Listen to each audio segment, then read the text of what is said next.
তো বৃষ্টিতে কিভাবে আপনারা রাইড করবেন হ্যান্ড গ্লাভ দেখেন হাতের অবস্থা দেখছেন 3 ঘন্টায় অবস্থা এরকম হয়ে গেছে 3 ঘন্টায় সারা দিন রাইড করেন বৃষ্টির মধ্যে আপনার কি অবস্থা হইব সামনের ব্রেক একটু কম কম ধরার ট্রাই করবেন আর পিছনের ব্রেক একটু বেশি ধরবেন কারণ বৃষ্টির দিনে কিন্তু সামনের চাকা প্রচুর পরিমাণের পিচ্ছিল স্লিপ খায় নরমাল ডিস্ক কিন্তু চাকা লক হওয়ার সম্ভাবনাই বেশি যেহেতু আমরা এবিএস ইউজ করি সেক্ষেত্রে কম বেনিফিট পাই কোনো যদি কাদাযুক্ত এবং বালুযুক্ত রাস্তায় যদি চলি এবিএস এর কারণে চাকাটা সহজে লক হইতে চায় না বাট যদি স্পিড বেশি থাকে সেক্ষেত্রে চাকা লক হওয়ার সম্ভাবনা থাকে কিন্তু তুলনামূলকভাবে চাকা লকটা বিসমিল্লাহির রহমানির রহিম শুরু করছি পরম করুণাময় ও অসীম দয়ালু আল্লাহর নামে কেমন আছেন সকলে আশা করি ভালো আছেন সো দেখেন আজকে সকাল থেকে বৃষ্টি দেখতেছেন হাতের অবস্থা সকাল থেকেই ভিজতেছি দেখেন আমার হাতটা একটু ভালো করে লক্ষ্য করেন তাইলে অন্তত আপনি ভালো করে বুঝতে পারবেন যে কি অবস্থায় এইভাবে অবস্থাটা হলো কেমন আমি আপনাকে বলি এখন দেখতেছেন একটু মেঘের অবস্থা কি ভালো না টুকিটাকি একটু আলো আছে সো সকালে যখন বের হওয়ার চেষ্টা করি সেম দেখতেছি রোদ এবং রাত্রে হয়েছে বৃষ্টি তাহলে মাঝখানে আমি বরাবর ভাবলাম যে রাত্রে যেহেতু বৃষ্টি হয়েছে তাহলে এতক্ষণে হয়তো বৃষ্টি না হতে পারে সকাল থেকে যেহেতু একটু মেঘ দেখতে পাচ্তেছে না সাদা নিট অ্যান্ড ক্লিয়ার সো যে কারণে বের হয়ে গেছি একদম কিচ্ছু নিয়ে বের হয় নাই রেনকোট কিছুই নিয়ে বের হয় নাই হাতের সেফটি গিয়ারসও নিয়ে নাই কিছুই না ভাবছি যে একবেলা রাইড শেয়ার করে বাসায় ঢুকে যাব দেন ভাই একটা ট্রিপ যখন আমি মোহাম্মদপুর থেকে ধানমন্ডি দিয়ে যখন একটা ট্রিপ নিই সেই কোথায় সদরঘাট লঞ্চ টার্মিনালের ওইদিকে ভাই বিশ্বাস করেন তখন থেকে যে বৃষ্টি শুরু সেই বৃষ্টির আর শেষের কোনো নামও নেই গন্ধও নেই এর মধ্যে আলহামদুলিল্লাহ 1000 টাকা ইনকাম করে ফেলছি এই যে বৃষ্টি এই মাত্র বৃষ্টি থামলো দেখেন রাস্তাঘাট এখনো কিন্তু ভেজা মাত্র এখন বৃষ্টি থামলো দেন বৃষ্টি থামার পরে আমার হাতের অবস্থা দেখছেন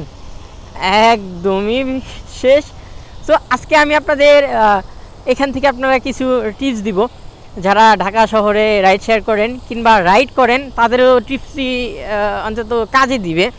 সো বৃষ্টিতে কিভাবে আপনারা রাইড করবেন সে বিষয়ে আজকে টিউটোরিয়াল দিব আপনাদের সো 4-5টি বিষয় সেক্ষেত্রে আমি যেগুলো ফলো করি বাট আজকে ফলো করি না দুঃখের বিষয় যে কারণে আজকে ঝামেলা পোহাচ্ছি বাট আপনারা যেন কখনো ঝামেলা না পোহান সেজন্য আপনাদের ভিডিওটি কাজে লাগতে পারে সো চলুন ভিডিওটি শুরু করি ফার্স্ট আপনাদের প্রথম যেটা প্রয়োজনীয় সেটা হলো রেইনকোট হ্যাঁ একটা ভালো সার্টিফাইড রেইনকোট ইউজ করবেন যেটাতে পানি না ঢোকে ডবল যে রেইনকোটগুলো আছে না সেগুলো ইউজ করবেন অত্যন্ত ভালোগুলো যেগুলোর মধ্যে পানি না ঢোকে হ্যাঁ যদি সারাদিন রাইড করতে যান সেক্ষেত্রে কিন্তু খুব গুরুত্বপূর্ণ যদি কোথাও পানি ঢুকে যায় ভাই ওইটা সারাদিন আপনার প্যারাপ হয়তো হবে কারণে আপনারা চেষ্টা করবেন যে ভালো মানের একটা রেইনকোট ইউজ করার জন্য দেন সেকেন্ড যেইটা ভাই হ্যান্ড গ্লাভস দেখেন হাতের অবস্থা দেখছেন 3 ঘন্টায় অবস্থা এরকম হয়ে গেছে 3 ঘন্টায় এরকম হয়ে গেছে তাহলে যদি আপনি সারা দিন রাইড করেন বৃষ্টির মধ্যে আপনার কী অবস্থা হইব সেক্ষেত্রে আমি আপনাদের সাজেস্ট করি ভালো হাফ হ্যান্ড গ্লাভস ইউজ করবেন হ্যাঁ ফুল হ্যান্ড গ্লাভস ইউজ করবেন না কখনোই কারণ বৃষ্টির মধ্যে ব্রেক এবং ক্লাচে বেশ পরিমাণের আপনাকে প্যারা পোহাইতে হবে হাফ ইউজ করবেন সেক্ষেত্রে আমি হাফ ইউজ করি ভালো ধরনের একটা বেনিফিট পাই আপনারাও চেষ্টা করবেন হাফ ইউজ করার দেন শুর বিকল্প কিন্তু নাই হাতের যেরকম অবস্থা পায়ের সেম অবস্থা হবে দেন আমার পায়ের কিন্তু সেম অবস্থা হয়ে গেছে বাট আমি ওইটা ইউজ করি না কারণ আমি কমফোর্টেবল ফিল করি না আপনারা যদি কমফোর্টেবল ফিল করেন তাহলে অবশ্যই এটাকে ইউজ করবেন এরপরে আসি ভালো মানের হেলমেট হ্যাঁ সিঙ্গেল হেলমেট ইউজ করবেন না তাহলে কিন্তু আপনারা কিন্তু প্যারায় পড়ে যাবেন ভালো একটা সার্টিফাইড আমার হেলমেট তো জানেনি আইলেমের ভালো সার্টিফাইড হেলমেট ফুল হেলমেট আমার এটা কিন্তু নিয়েছিল কত 14,000 টাকা মনে হয় হ্যাঁ বাট 2,000-3,000 টাকার মধ্যে ফুল ভালো একটা হেলমেট পাওয়া যায় আপনারা যারা হাফ হেলমেট ইউজ করেন তাদের কিন্তু বৃষ্টির মধ্যে কিন্তু প্রচুর পরিমাণের প্যারা পোহাইতে হবে সো যে কারণে আপনারা অবশ্যই একটা ভালো মানের হেলমেট ইউজ করবেন যেটার ভাইজার অবশ্যই সাদা থাকতে হবে এবং বৃষ্টির মধ্যে যত জোরেই বৃষ্টি আসুক যেন আপনি সেটাকে সামনাসামনি হিট না করে আপনার ফেসে তাহলে কিন্তু আপনার যদি শরীরের উপর অংশে দিয়ে যদি পানি ঢুকে যায় তাহলে কিন্তু পুরো শরীরে পানি প্রবেশ করবে যে কারণে একটা হেলমেটেরও কিন্তু গুরুত্বপূর্ণ এখানে অনেক এরপরে আসি ভাই হ্যাঁ অবশ্যই সব কিছু আপনার নিজের সেফটি এগুলো তো আপনার নিজের সেফটি গিয়ার্স বাট এখন যেটা বলবো বাইকের সেফটি গিয়ার্স বাইকের জন্য অবশ্যই বৃষ্টির দিন বলেন, কাদার দিন বলেন, যে কোনো বৃষ্টির সময় কিন্তু আপনারা অবশ্যই ব্রেকিংয়ের দিকে একটু ভালো ফোকাস দিবেন। বৃষ্টির দিনে কিন্তু রাস্তা পিচ্ছিল, অনেক পরিমাণের পিচ্ছিল থাকে, যে কারণে চাকা প্রচুর পরিমাণে স্লিপ খায়। তো এই ক্ষেত্রে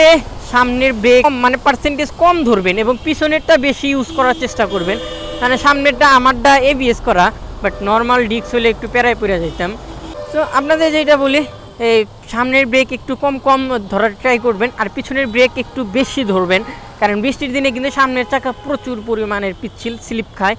যে কারণে পিছনেরটা গুরুত্বপূর্ণ অনেক। আর সবচেয়ে বেশি গুরুত্বপূর্ণ হলো রেল ক্রসিংয়ে, যারা আপনারা রেল ক্রসিং করেন সেটাতে কিন্তু অবশ্যই সামনের ব্রেক ইউজ করবেন না ভাই। সামনের ব্রেকে কিন্তু ওইখানে যে পরিমাণের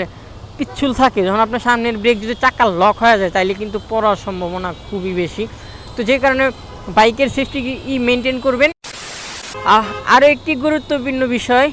কাদা এবং বালুযুক্ত রাস্তায় অ্যাভয়েড করবেন, কারণ সেই পিচ্ছিল থাকে, যে কারণে খুব ঝামেলা পোহাইতে হয়। এগুলো রাস্তা আপনারা একটু অ্যাভয়েড করবেন। আর ভাই বৃষ্টির দিনে কিন্তু যায় বলেন না কেন, সেইভাবে রাইড করা যায় না। হ্যাঁ, তুমি দেখেন আমি যেরকম আছি, যদি আপনার নর্মাল ডিস্ক কিন্তু আপনার চাকা লক হওয়ার সম্ভাবনাই বেশি, যেহেতু আমরা এবিএস ইউজ করি সেক্ষেত্রে কম বেনিফিট পাই। কোনো যদি কাদাযুক্ত এবং বালুযুক্ত রাস্তায় যদি চলি, এবিএসের কারণে চাকাটা সহজে লক হইতে চায় না। হ্যাঁ, বাট যদি স্পিড বেশি থাকে সেক্ষেত্রে চাকা লক হওয়ার সম্ভাবনা থাকে, কিন্তু তুলনামূলকভাবে চাকার লকটা খুব কম হয় যেহেতু এবিএস করা। সো যে কারণে আপনাদের যারা নর্মাল ডিস্ক ইউজ করেন তাদের একটা সাজেশন থাকবে যে বৃষ্টির সময় সামনের ব্রেক খুবই কম ইউজ করবেন, কারণ সামনেরটা কিন্তু লক হওয়ার সম্ভাবনা বেশি থাকে। আর আচমকা যদি ব্রেক ধরেন অবশ্যই কিন্তু লক হয়ে যাবে, সেই বিষয়ে আপনারা খেয়াল রাখবেন। আর বৃষ্টির দিনে সবচেয়ে বড় কথা হইল সেফটি, সর্বোচ্চ সেফটি রাইড করতে হবে আপনাকে। হ্যাঁ, আর অবশ্যই আর একটি কথা,